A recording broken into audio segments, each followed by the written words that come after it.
Okay, let us understand what is brute force method.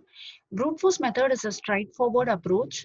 Usually it is based directly on the problem statement, and you must be aware of all these concepts. So example could be we wanted to compute a power n, a greater than 0 and n being a non-negative integer.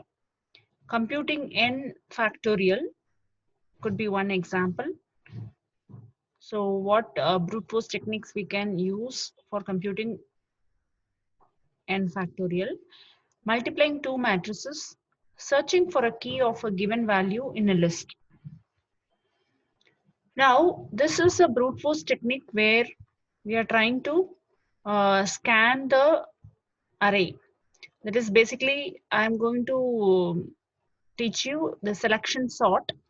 So here we could see that we are going to scan the array to find the smallest element and swap it with the first element. So basically the selection sort is to find the smallest element among a set of random numbers and then place it in the first position.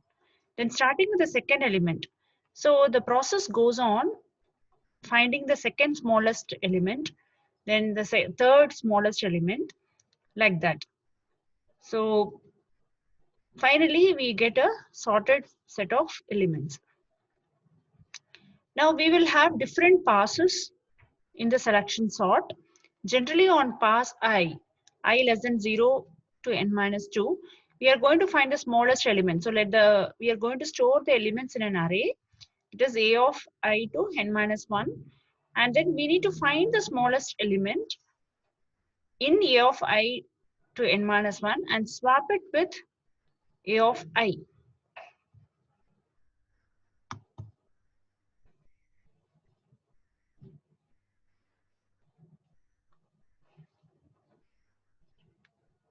Okay, Chandan has joined, I think. We'll wait for others also. Chandan. So you can see my screen, I think that's not a problem. So I'm just teaching the second module, that is brute force sorting algorithm.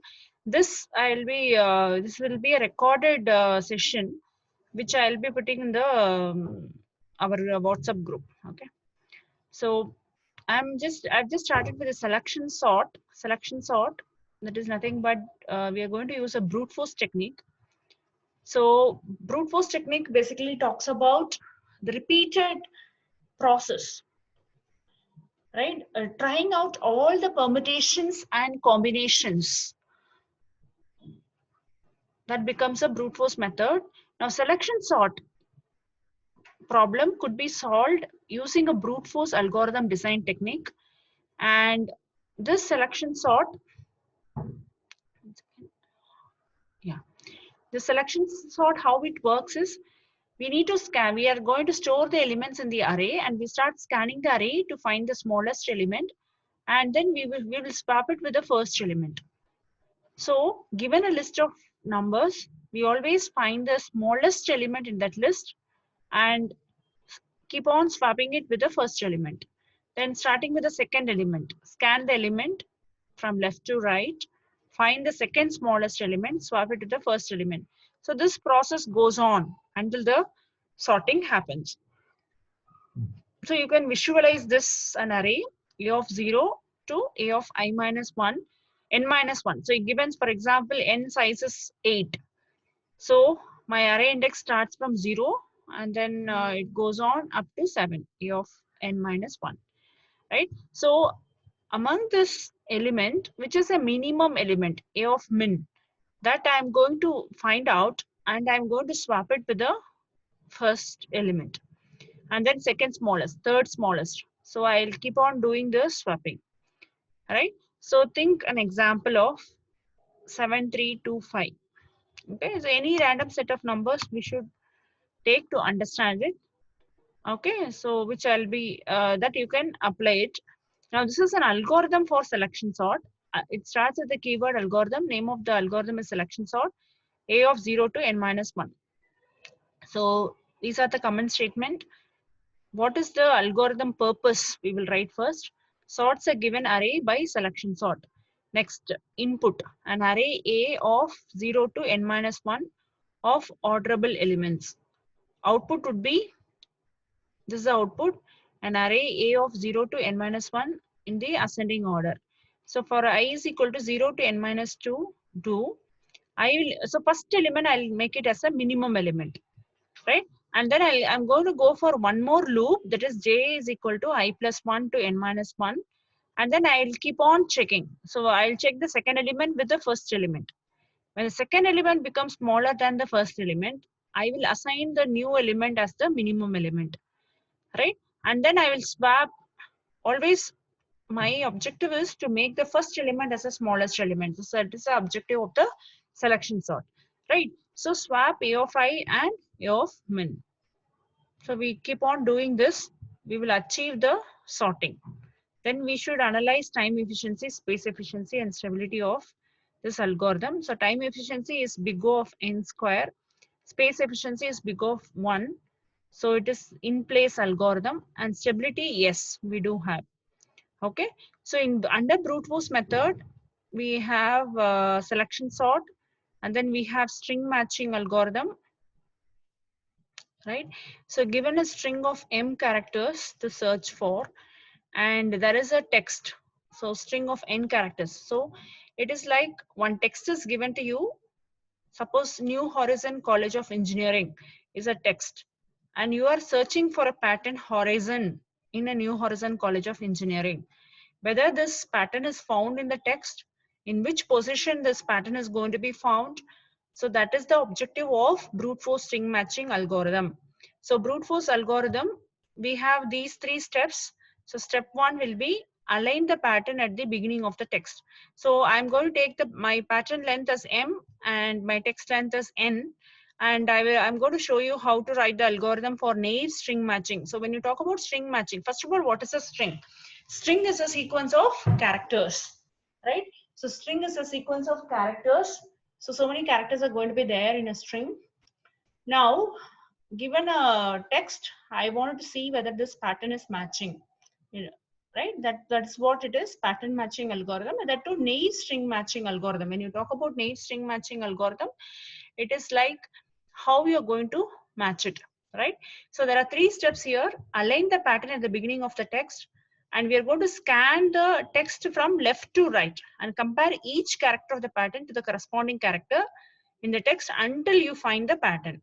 And when the pattern is not found, we will throw an error message that the pattern is not found, the text is not at exhausted, and realign the pattern one position to the right. Okay, so here one example with binary strings. So pattern is 001011 and the text is this. Now, if it is a text message, pattern is happy. I want to search happy. What is the text given? Given text is, it is never too late to have a happy childhood. It is never too late to have a happy childhood. So this is the text I'm going to give. And in this sentence, I'm going to look for a pattern happy. So where is this happy pattern is found in this sentence?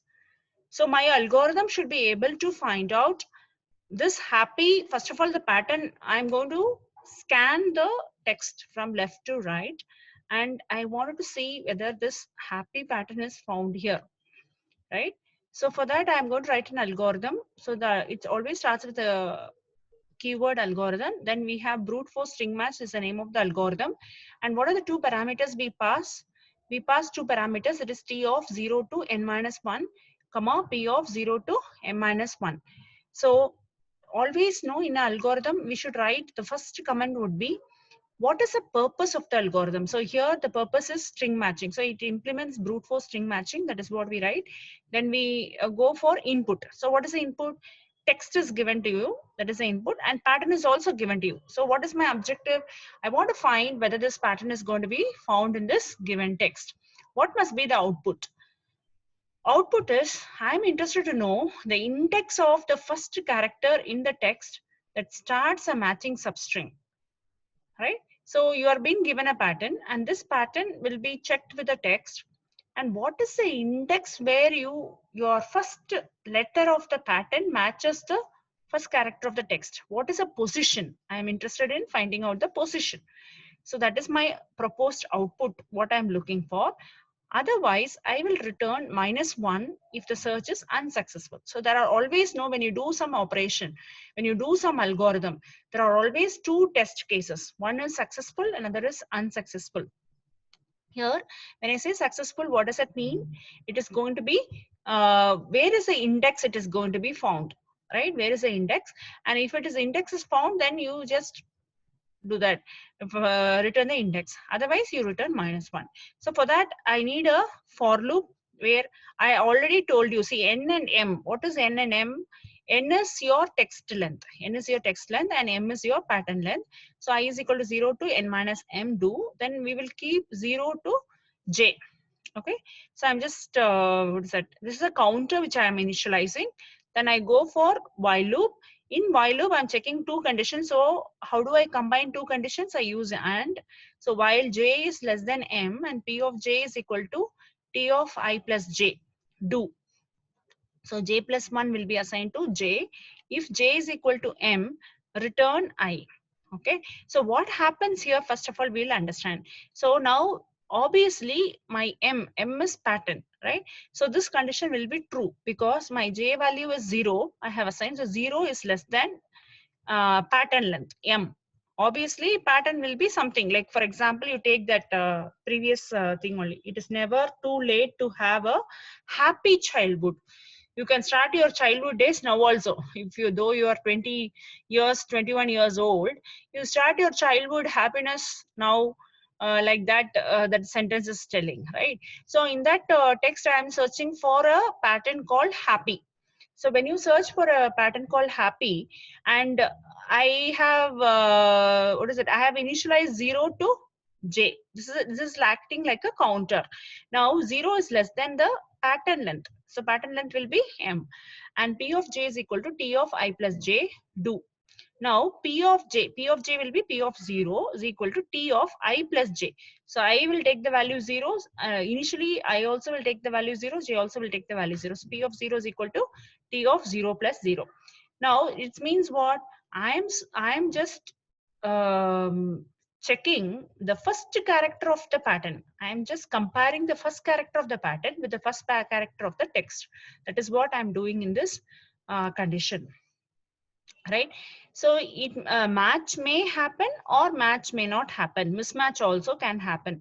So if it is a mismatch is happening, I'm trying to traverse the string from left to right. I skip one position, right? So I start traversing my string from left to right. So the leftmost character I'm checking with the pattern and text, and then I will shift to one position. So how do I will just show you. Here there is any. I had one more PPT where I can show. Okay. So how the shifting happens, I will just take an example later and I'll show. Now just understand the each and every statement of the algorithm. If j is equal to m, return I. That means what is I? Now if you find that pattern somewhere in the text, then return I. What is this I? I will give you the position of the pattern where it is found in the given text. Otherwise, return -1. Return -1 means that pattern is not found and your search is unsuccessful. You are searching for a pattern in a given text and search becomes unsuccessful and you are going to return the value -1. So this can be two cases. And what would be the time efficiency of this brute force naive string matching algorithm? So time efficiency would be big O of mn. Why mn? Because now this is the worst case. Okay, m is the size of the pattern and n is the size of the text. So I need to do this comparison. Mn comparisons, if I do only, then only I can come to a conclusion. So that means I need to traverse the entire text. I need to check for the pattern, right? So now this is not there, brute force polynomial, but this is brute force string matching algorithm. I think you got it. And we also saw selection sort. Okay, now let me go to, it's not there. This, we'll go with Okay, we'll go the syllabus. So what was now we have learned this naive string matching algorithm. What are the strength and weakness of this algorithm? They also ask this. Now, strength is one is wide applicability, the simplicity of the algorithm, and it yields reasonable algorithms for some important problems like matrix multiplication, sorting, searching, string matching. But there are some weakness. Always know when you look at any methodologies or methods, there are always pros and cons. Now, weakness talks about it rarely yields efficient algorithm. Some brute force algorithms are unacceptably slow. Yes, naive string matching is also very slow algorithm because what happens here is when I want to traverse from left to right, keep shifting on by one position, right? Ultimately, the process becomes very slow. So can I get into the middle of the string directly or I can go to the end of the string directly? No, like I go in a very systematic manner, shifting the uh, pointer to one position. So ultimately it will be very slow and it is not as constructive as some other design technique. So some other design technique, what I mean is the divide and conquer, lot of other things are there into the picture, no? So now next is exhaustive search. Okay. Now what is exhaustive? With the name only we can find out. Exhaustive search will give you a lot of feasible solutions. So if I want to travel, that is what Google Map is a best example. I want to travel from Bangalore to Delhi. Now the source place is Bangalore and the destination place is Delhi, right? So I want to search this in Google Map, right? So Google Map gives me all the different possible feasible solution. It does an exhaustive search. If a person wants to travel by car, how many kilometers it takes and what are the possible path. But if I want my algorithm to be more efficient one, then I wanted to look for the shortest path from Bangalore to Delhi. Now, Bangalore to Delhi, how many kilometers it takes, and how if I travel by land vehicle means the car, how much hour it is going to take, and if I go by flight, what happens? So all this, no, the Google Map, there is an algorithm which is running behind, and we need to see how shortest path can be found out. Now exhaustive search, so it does an exhaustive search and gives me all sorts of feasible solution, but I am more interested in finding out of all feasible solution what would be the most optimal solution. So that is what I'm really interested in, right? So brute force algorithm to problem solving involves searching for an element with a special property, usually among combinatorial objects such as permutations, combinations, or subset of a set. So here what happens is, the method is, it generates a list of all potential solution to the problem in a systematic manner. That is what I said. So I want to travel from Bangalore to Delhi. I can go via what all places. Okay, if I go via X place, whether it will be giving me the shortest path. So maybe the time consuming is less or high. So those kind of analysis we are supposed to do. So evaluate the potential solution one by one, disqualifying infeasible ones. So if I could travel by 6 hours, why not 5 hours? Why not 4 hours? So that we will be cut shorting the crossing of the infeasible solution. And for an optimization problem, keeping track of the best one found so far. When search ends, announce a solution found. So for the most optimal solution, I'm going to announce. Right. So that one example would be the traveling salesman problem, where traveling salesman problem, I think given n cities, what is this traveling salesman problem? First understand this. Okay. So this traveling salesman problem works on the concept of exhaustive search. So given n cities with known distances between each pair, find the shortest tour that passes through all the cities exactly once before returning to the starting city. Okay, so you think same example what I gave now. I wanted to travel Bangalore to Delhi. Okay, so this person, the traveling salesperson, wants to do some kind of sale of items. So he travels from, think that he's traveling from Bangalore to Bombay, Bombay to Delhi, like that. So there are 3 cities which are connected, right? So after going to Delhi, he should not he should not revert back and come to Bombay, because what is a constraint in this problem here? Here it is, the traveling salesperson is allowed to visit only each city exactly once, right? So that is a constraint we have. So think that these cities are connected across, right, in a form of a graph.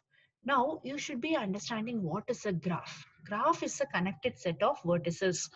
Now here you can see in this diagram, there are four vertices which are connected, A, B, C, D. And what kind of graph it is? It is an undirected graph. So A, B, C, D, it is an undirected graph. And you could see that 2, 5, 3, imagine that these are kilometers. Okay, so you can visualize, for you to understand, think that A, B, C, D are some cities which are connected across, and these are the kilometers.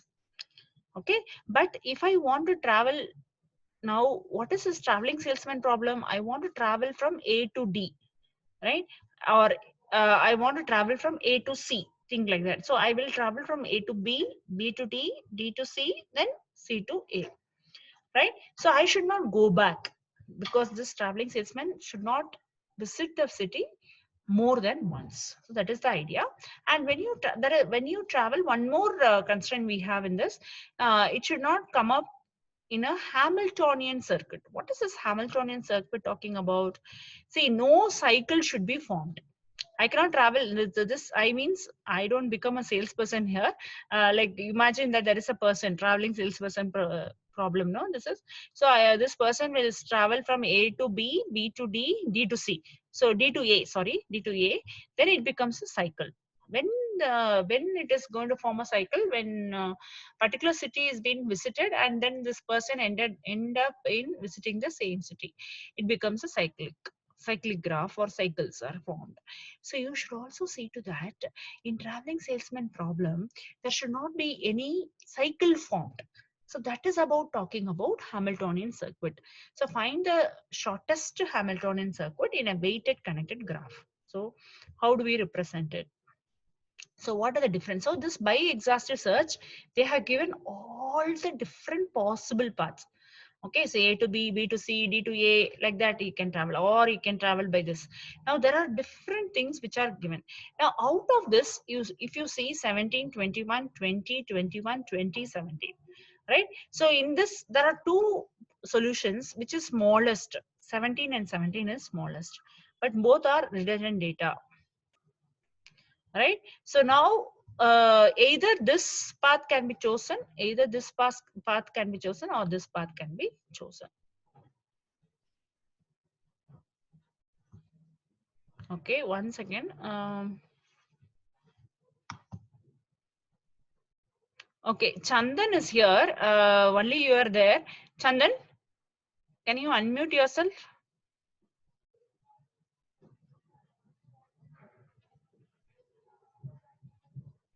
Can you hear me, Chandan? Are you listening?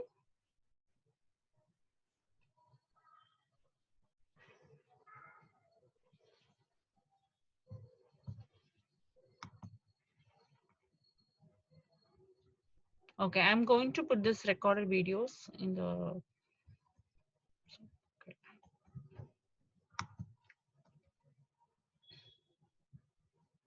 Okay, so now the exhaustive search, and then we end up in getting the efficiency. We go of n-1 factorial. Right? So now knapsack problem. What is knapsack problem? Given n items, and this items weights are given to you and the values are given to you. Think that you are filling a box with chocolates, and each chocolates are weighing something, and you should put those chocolates inside the bag, or this bag is called as knapsack. What is knapsack, you might be wondering? Knapsack is nothing but a bag. So this bag, inside the bag, you are filling some items. So only I told you, you are filling your favorite chocolates, thing like that. And each chocolate is weighing something. Now I should put the items, that is the chocolates, in the bag such that I get the maximum profit. So how do I get the maximum profit? And now this chocolates, I mean the bag can hold only 10 chocolates.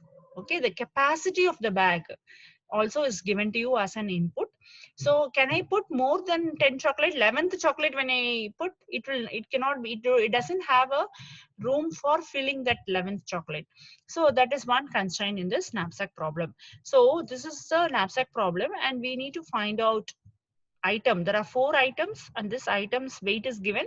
Imagine this weight can be always measured in kgs or milligrams.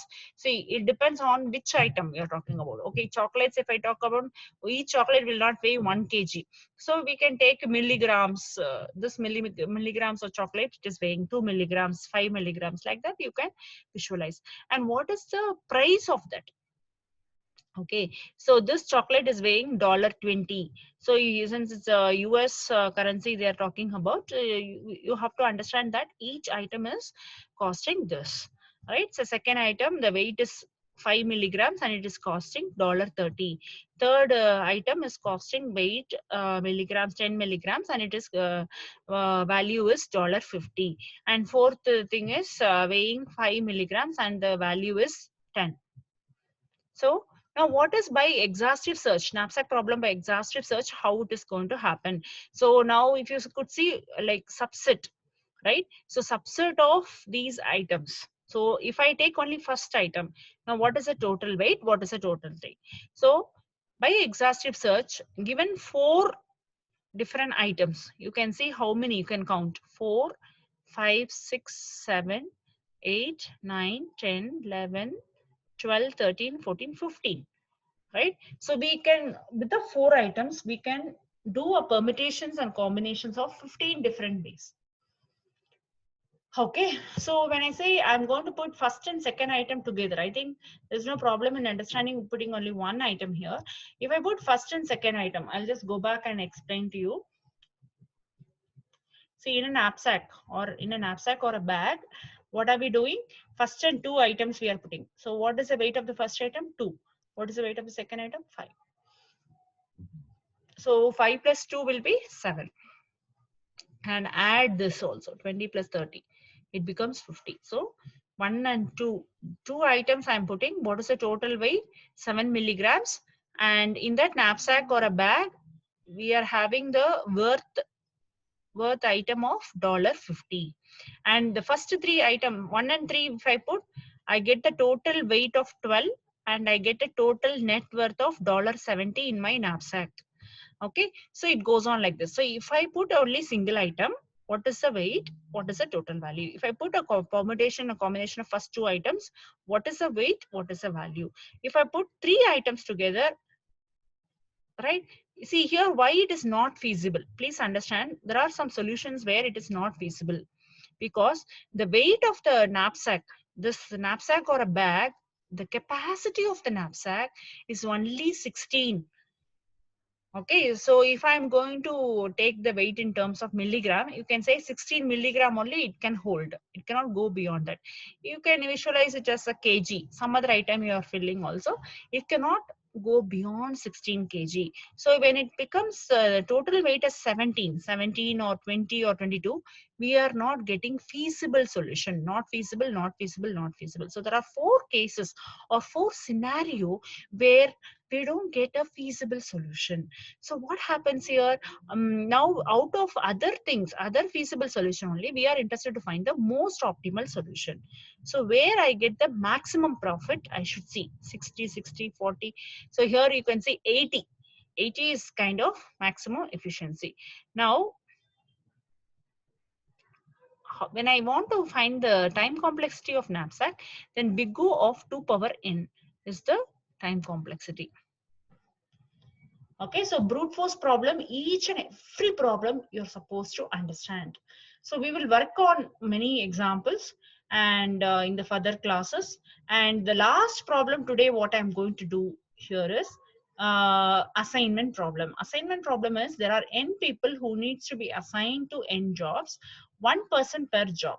The cost of assigning person I to job J is C of Ij. Find an assignment that minimizes the total cost.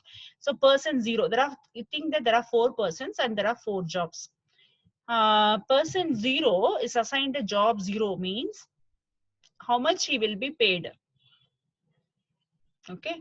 Now generate all legitimate assignment, compute their cost, and select the cheapest one. How many assignments are there? Like that is the idea. See, when a person is assigned a job, so what is this assignment problem? I'll tell you. Job assignment problem. It is called as job assignment problem in algorithm. See, a person is assigned a job, right? The work should be completed, but he must be paid minimum amount. So you think that this person is assigned to job 0 means he will be paid, we are in India, we'll take rupees, okay, instead of dollars. So a person is going to be assigned a job 0, he will be paid 9 rupees. Person 0 is assigned a job 1, he will be paid 2 rupees. Person 0 is assigned job 2, he will be paid 7 rupees. Person 0 is assigned job 3, he will be assigned 8 rupees. So out of this, which is minimal? 9 to 7, 8. Only 2 is minimal. So 2. So person 0, we can give job 1. Alright. So already person 0 is assigned job 1. So we cannot assign person 1 for job 1. So when I come to this criteria, 6437, which is smaller, 3. So person 1 can be assigned job 2. Correct. So out of 6437, now I feel instead of paying person 1 to assign to job 0 for 6 rupees, I can give person 1 job 2 just by giving 3 rupees. So person 0, I will give job 1, I will give him 2 rupees, and person 1, I will give job 2, I will give 3 rupees. Now person 2, I have to check. Now 5818 is there, but in this, which is minimal 1. But person 2 cannot be assigned job 2 because already I have assigned job 2 to person 1. So here a little bit of analysis is required. So this problem, when we now, what is the constraint? Any problem will have some constraint or limitations. So in this, what is the constraint we have? One person should be assigned one job. The same job cannot be assigned to the same job cannot be assigned to more than one person, right? So already I have assigned job 2 to person 1. So I cannot assign job 2 to person 2 also. So one person will be assigned one job, and that job is assigned to that person only. Same job cannot be assigned to more than one person. So that is a limitation of this problem. So okay, now strike off this one, which is a minimal again 5. Now I can assign person 2 as job 0. Correct. Now person 3. So now we will just go back and understand job. Person who's doing person 0 is doing job 1. Person 1 is doing job 2. Person 2 is doing job 0. Correct. Person 3 can do job 3. That is, person 3 can be assigned job 3, and he can be given what is that? Given a bonus or given an amount of 4 rupees. So now this problem is solved. So now any problem is given in this algorithms, you need to understand this in a mathematical sense. So you always know the algorithm has a close relation with mathematics. First, any problem is given to you, you should understand this in a mathematical sense. Then you go for writing an algorithm in a pseudocode. Then you convert this pseudocode to a program, and now you will be doing this program in C language. Right? So the algorithm, once you understand the algorithm, it is very easy to convert to C language. I think this assignment problem, how many assignments are there, is n factorial. All right. Pose the problem about this. Okay. So by exhaustive search, what are the different possible things? So you can see here, these are the possible things. And out of that, so many feasible solution, we are interested in finding the optimal solutions. So like this, I'll be